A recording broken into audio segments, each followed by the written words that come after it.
Yeah, it's your boy, Rell Fantasy Football Talk. About to hit y'all with some news and notes from the NFL, man, from over the last couple of days. Yesterday and then going into today, there's a lot of news that happened. It's not necessarily in order, but it is out there. So we're gonna get in right into it. Starting off with Sam Laporta, Lions tight end, who had suffered a herniated disc last year and missed a chunk of time toward the end of the year. He has been fully cleared to start training camp and start work with new OC Drew Petzing, who, as we all know, he came from Arizona Cardinals and he had Trey McBride, man. Trey McBride is a beast, but Trey McBride went crazy. So we got him in Detroit this year with our boy Slap slash Sam Laporta. Like I said, fully cleared to start training camp, fully healthy from that herniated disc. Moving on to Arizona, where the Cardinals and Jacoby Brissett do agree that he deserves a pay raise. Yet Jacoby Brissett is still without a new contract. He has reported to training camp, so that's a good sign, So they're working on a deal, But man, in all actuality, man, they don't want to pay dude, man. Come on, man. It's Jacoby Brissett. He had a good 5-6 games last year. He have never been nothing, bro. I mean, just calling how it is. They do got Carson Beck, rookie quarterback, who did sign his deal yesterday as well. I do believe that he will start at least 6 games.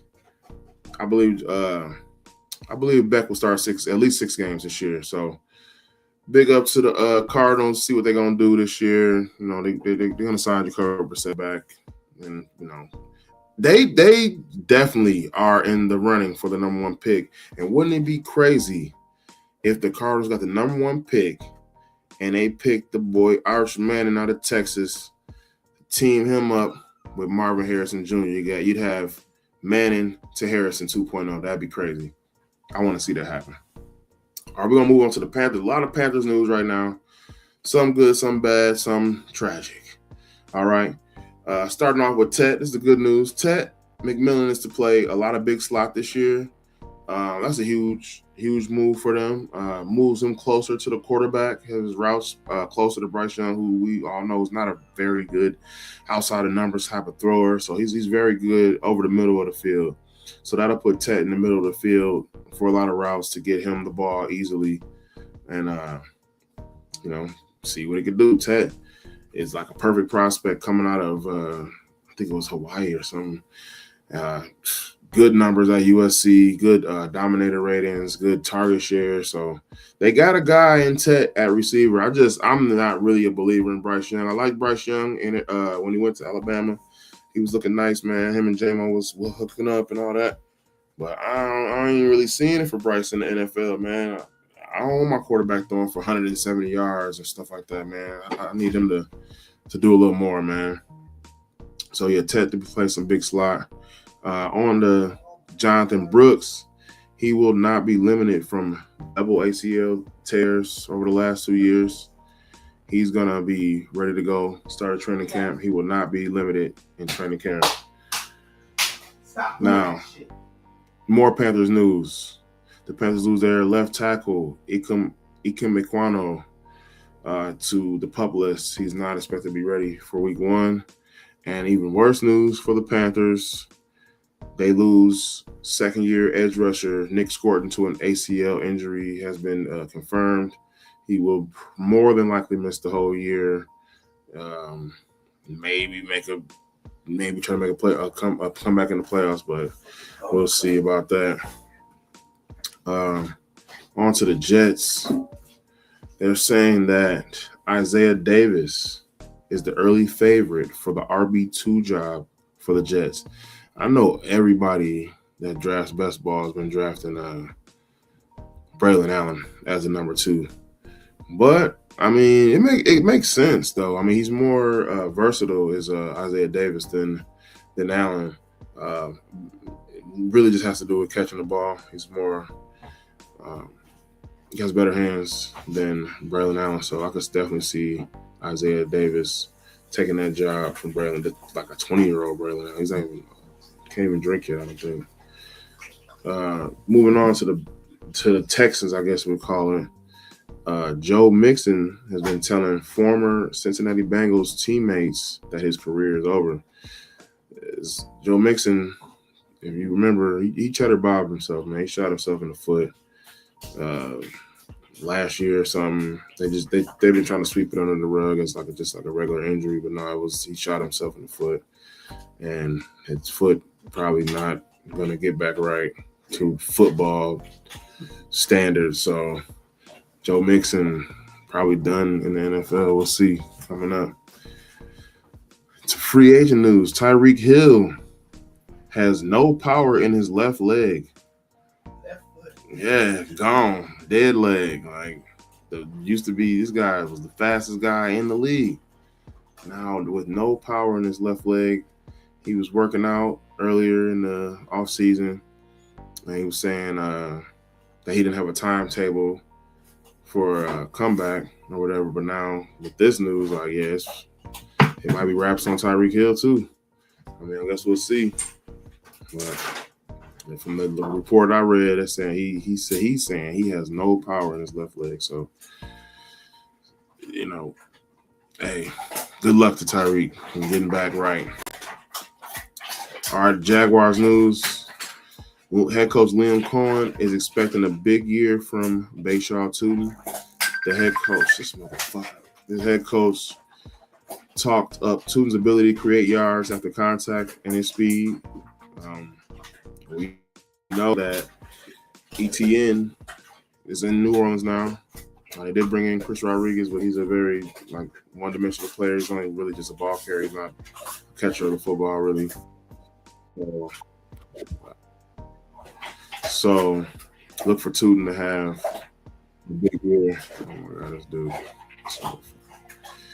All right. Also, Coach Liam Cohen has said that Travis Hunter will play offense this year. A lot of people were worried that he may not play this year because it's something that they misinterpreted, but it came straight from the coach's mouth that he will play offense this year. How much he didn't say, but he will be on the offensive side of the ball. I mean, they drafted him with the number 2 pick.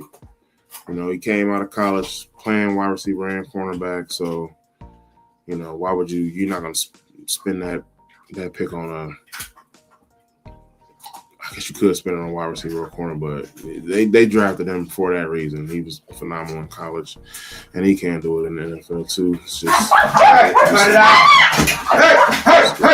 hey! Bet you want to try that again. Philadelphia Eagles coach Nick Sirianni has said that he is excited for Devontae Smith's extra opportunities. As of now, we all know that A.J. Brown is in New England, and the way that they chose to replace him was by drafting a rookie receiver in the first round. So, and you got Devontae Smith, who's been there for years, so he's definitely the number 1 in that offense. Yeah, it's not a pass-happy type of offense, but we have seen A.J. Brown put up 1,300 yards in a year with Jalen Hurts at quarterback. So I could definitely see Devontae Smith maybe not reaching 13, but 12, 11 for sure. He's going in the 3rd round, in the beginning of the 3rd round. So I think he'll be able to pay off his value, pay off his draft price. This year. I like Devontae Smith a lot this year. All right, going back down to Houston, running back news. David Montgomery is going to be the workhorse in Houston. However, his workload will depend on matchup and health and game script. So I do think that that's still good news for D-Mont. However, I think that's also good news for Woody Marks too. Them not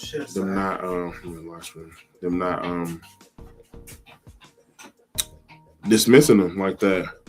They still giving them a chance to be the guy, or even take the job somewhat from D-Mont, or at least make it a 50-50 type of thing. So look out for Woody Marks this year. News from Baltimore: Zay Flower may be this year's JSN.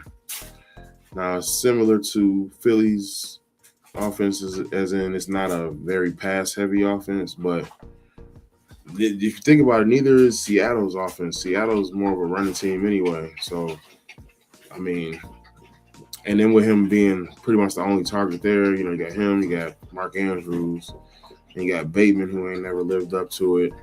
You got a couple receivers out there. The rookie receivers, Jacoby Lane and what's his name slipping me? Elijah Surratt out there. And then the guy I'm liking a lot this year is Devontae Walker. I do think he'll bust out this year, but I could definitely see Zay having a good 1,300 yards or something like that. Maybe 14. He hit 12 and damn near hit 13 last year. So I like Zay Flowers this year. And last piece of news I want to get into is the news that I've been touting for a couple months now. Check my TikTok page. You're going to see me talking about Malik Nabers being ready for week 1, having discussions in the comment section about it, because there's a lot of people who are scared, just to put it plainly. They're scared of Malik Nabers, up until this point. Maybe they'll get, from being scared so much now, because there's news out there saying that he's expected to miss the pup, and he's probably going to make it for week 1. So that's what I'm liking that a lot. I'm liking that a whole lot. I mean, because it's like, I learned from last year. I ain't gonna lie. I learned from last year with Puka. When Puka was slipping to the second round because Matt Stafford was having epidurals and shit. That made Puka slide. And Malik Nabers potentially not missing week 1 made Jackson Dart slide too. So I've been definitely scooping them up like crazy, like clockwork. I got probably 25-30% Nabers. You know what I'm saying? I got about the same amount as for Jackson Dart, 25-30%. So yeah, I'm all in. And I wanted y'all to be all in too. That's why I was getting out there trying to spread my opinion. The news did look like it was getting kind of shaky a little bit, when people seen that baseball game when he limped to first base. But I'm like, hey, the fact that he even played in this softball game, that speaks volumes. Because if I got a player, I'm an owner of a team, and I got a player who's coming off a serious injury, and it looks like he kind of struggling a bit to get over the injury, I'm not letting him play a fucking softball game. You don't even play softball. You a football player. So the fact that he was even out there playing in that game, that right there, that raised a green flag to me. Because I was like, you know what? I'm going to start getting him. And I was seeing him slipping in drafts. He was going toward the back of the first round, early second. Now, sometimes you can catch him in the fourth round sometimes. But yeah, Malik Nabers, in my opinion, will start week 1 in 2026 for the New York Football Giants.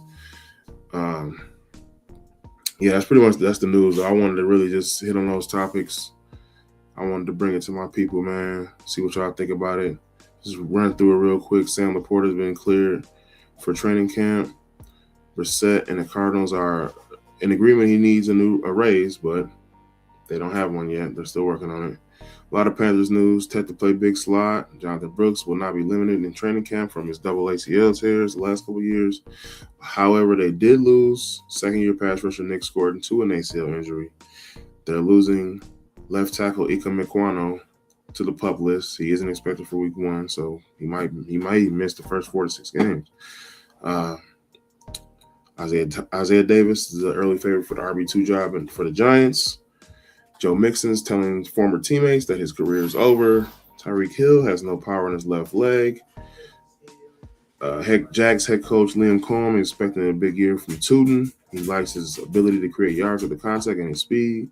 Travis Hunter will play offense, as said by the head coach. He will play offense this year. Eagles head coach is excited for Devontae Smith's extra opportunities. Malik Nabers has avoided the PUP and may play week 1. Demont to be a workhorse. However, his workload will be dependent on matchup and health. And Zay Flowers may be this year's JSN, because I say that because the new offensive coordinator in Baltimore said he looks forward to getting Zay Flowers the ball in as many ways as possible. So you're hearing that from the OC talking up his best receiver. You know, he had a 24.4 target share last year. He had 2.53 yards per route run. So look out for Zay Flowers this year. All right, that's going to do it, though. Rell Fantasy Football talk. You know what I'm saying? I just wanted to get on here, talk some news with y'all real quick. You know, I'm about to pop off, though. Peace.